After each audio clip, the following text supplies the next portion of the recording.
Hai semua, selamat kembali. Keluaran data ekonomi baharu dari China serta kejatuhan saham di Wall Street semalam telah memberi sokongan kepada pasaran Asia Pasifik. Di samping itu, tinjauan di Jepun menunjukkan bahawa sentimen di kalangan pengeluar merosot secara mendadak pada bulan Januari.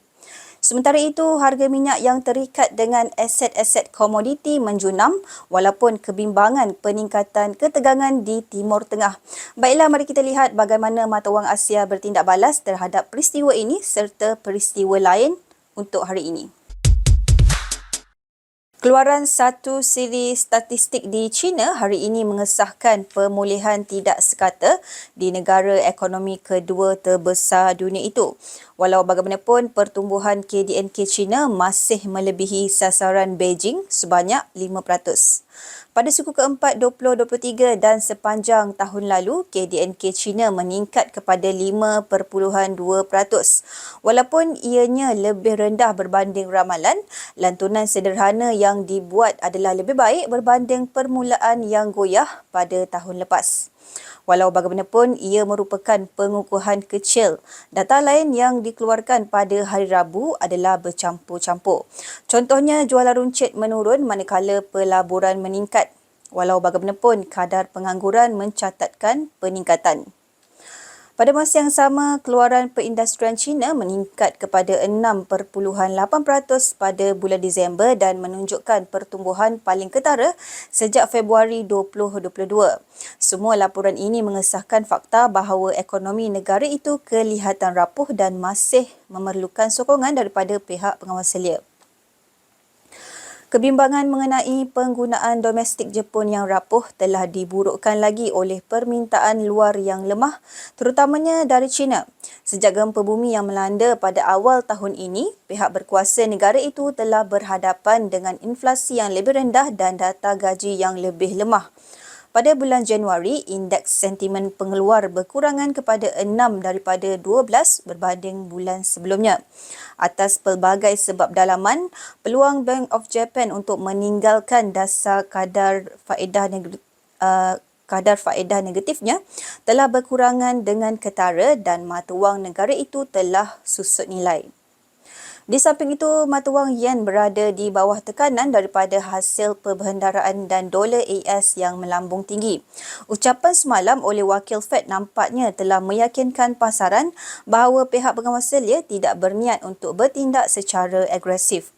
Christopher Waller yang terkenal dengan pendirian Dovizhnya memberi amaran bahawa keadaan ekonomi AS yang kukuh dan pasaran buruh akan membolehkan pengawas selia mengurangkan kadar faedah secara beransur-ansur.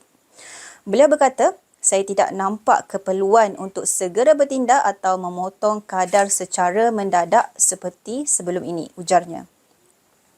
Komen beliau itu seakan ulangan kepada komen hawkish yang dibuat Pegawai Bank Pusat Eropah pada awal minggu ini.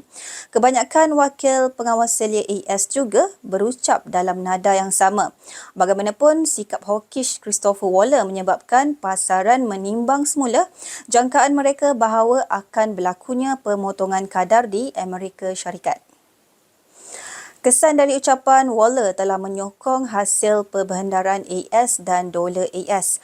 Mata wang AS bergerak lebih tinggi secara mendadak berbanding 6 rakan mata wangnya semasa sesi Asia dan terus meningkat dalam julat harian di antara 103.2 sehingga 103.6 di Asia hari ini. Walaupun bank-bank milikkan negara China mula menjual dolar untuk yuan pada pembukaan pasaran hari Rabu, mata wang AS itu kekal menghampiri paras tertinggi 1 bulan semasa sesi Asia.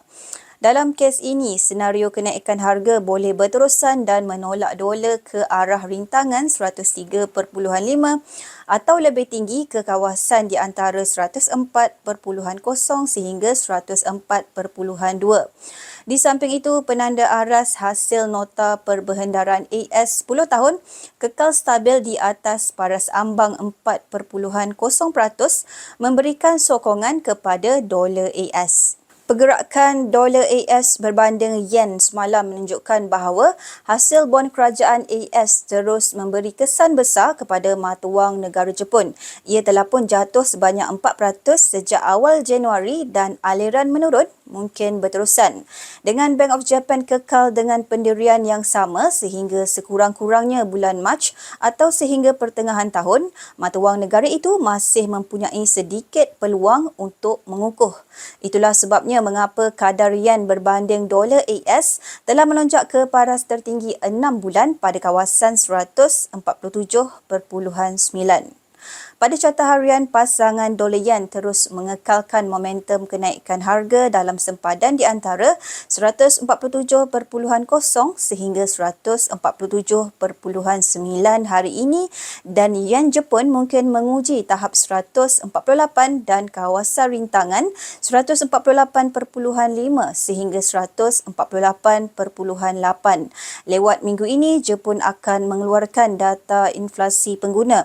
Jika data menunjukkan tanda penurunan tekanan harga, yen mempunyai peluang untuk mengukuh.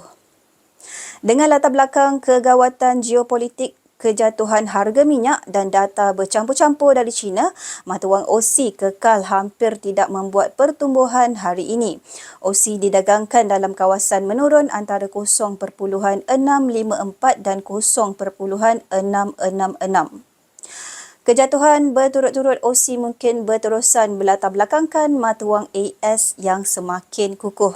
Ini bermakna OC mungkin menghampiri kawasan sokongan 0.653 dan jatuh di bawah 0.65. Sebaliknya, penembusan di atas halangan 0.66 akan membantu pasangan OC dolar mara ke tahap rintangan teknikal utama 0.665. Walau bagaimanapun, carta mata wang antipodian menunjukkan bahawa jangkaan pembalikan kenaikan berbanding dolar AS dalam jangka pendek adalah tidak relevan. Dolar Kiwi dilihat terus menurun selepas penyatuan semalam. Semasa sesi dagangan Asia hari ini, pasangan Kiwi dolar didagangkan dalam julat 0.610 sehingga 0.615, memandangkan momentum penurunan harga yang kukuh. Penurunan Kiwi berkemungkinan akan berterusan ke tahap sokongan teknikal 0.608 dengan penembusan seterusnya pada tahap psikologi penting 0.60. Sekian review pasaran untuk 17 Januari. Nantikan lebih banyak kemas kini dari Instaforex TV. Kami menghargai maklum balas anda. Sila tinggalkan soalan dan komen anda di bawah. Terima kasih dan jumpa lagi dalam review video yang akan datang.